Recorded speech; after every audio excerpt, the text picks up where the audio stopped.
Avec Brico, avec les semelles, il y a certaines gens qui étaient tellement débalancés que, il fallait les enlever et les remettre. Parce que c'était trop un choc. Ça rebalançait trop rapidement le système postural.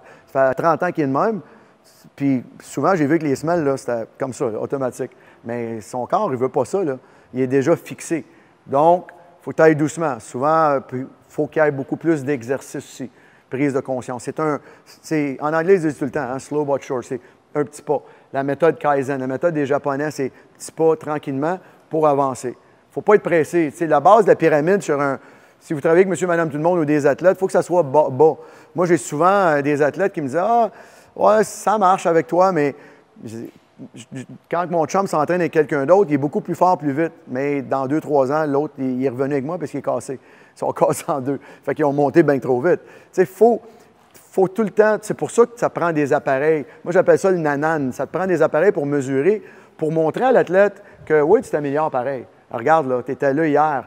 Parce que s'il voit son chum qui fait un front squat à 450, puis lui, il est à 250, mais par contre, il ne voit pas ça des fois au hockey. Là, mon chum, il fait ça, mais écoute, tu patines beaucoup mieux, là, mais ils sont dans le gym. Là. Donc, ça prend un peu de nanane par rapport à lui donner un petit bonbon, dire hey, regarde, là, c'est là que tu es, puis tu le vois. Ça, c'est le coaching. Vraiment, vraiment pas. Puis souvent, je vais jumeler les athlètes ensemble. Là. Je ne mettrai pas un athlète super puissant avec un gars qui est moins puissant, parce que ça va créer un petit peu trop de compétition, puis on risque de ne pas avoir des résultats escomptés. Mais toujours, tout ce que vous allez faire, c'est tranquillement. D'ailleurs, si on revient encore au LDOA, c'est une technique de décoaptation ostéo-articulaire. J'ai des gens qui sont déjà fait un peu mal parce qu'ils ont pris le cours, puis là, ils sont allés avec le client, puis ils y allaient. Comme vous voyez, il va avec nous, mais on est des entraîneurs. Souvenez-vous que la plupart d'entre vous, vous êtes pas mal plus en forme.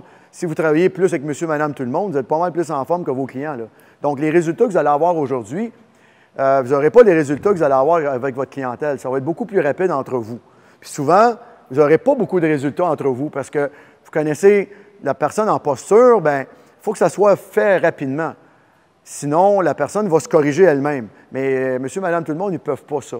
C'est pour ça que mes athlètes, souvent, je vais les faire entraîner très fort avant de refaire des testings pour avoir le plus possible, ce que je vois en 3e période ou en fin de Coupe du monde ou en fin de 5e ronde sur le ring, parce que c'est là que ça compte. Puis sinon, s'ils sont trop frais, ils vont me tricher le test. Donc, je n'aurai pas vraiment. Puis j'ai les tests quand même assez souvent, puis ça prend une analyse posturale, ça prend 10 minutes à faire. Là. Fait que ce n'est pas tellement long à regarder.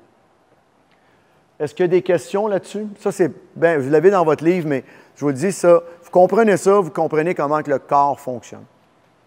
Tantôt, on va voir comment on peut le corriger, mais si vous contrôlez ça, vous allez le corriger lui-même. Parce que l'entraîneur ne corrige pas le corps. Vous donnez des outils pour que la personne se corrige elle-même. C'est ça qui est important. C'est ça qui est le principe de l'ostéopathie. Je positionne le corps pour qu'il se guérisse seul. D'ailleurs, Steele qui a inventé l'ostéopathie, mais c'est en même temps que Palmer qui a inventé la chiropratie. C'était durant la guerre de sécession. Puis il y avait beaucoup de gens blessés. Là. Il y avait en masse de pratiques. Mais il y avait une théorie par la colonne, Palmer, par rapport à la colonne vertébrale pour les ajustements. Puis Steele par rapport au mouvement plus liquide. Il appelle ça le Primary Respiratory Movement, mouvement respiratoire primaire, MRP. C'est un autre système qui fonctionne en parallèle avec notre corps. En gros, ça gère le mouvement des liquides dans ton corps. Puis ça, c'est ça que Steele, c'est 2 médecins, lui, il travaille beaucoup là-dessus. Donc, c'est pour ça qu'il y a beaucoup de gens, beaucoup d'ostéos qui vont travailler au niveau du crânien en même temps. Encore là, c'est la suite. Vous avez en haut l'œil et la mâchoire. Des problèmes de convergence des yeux.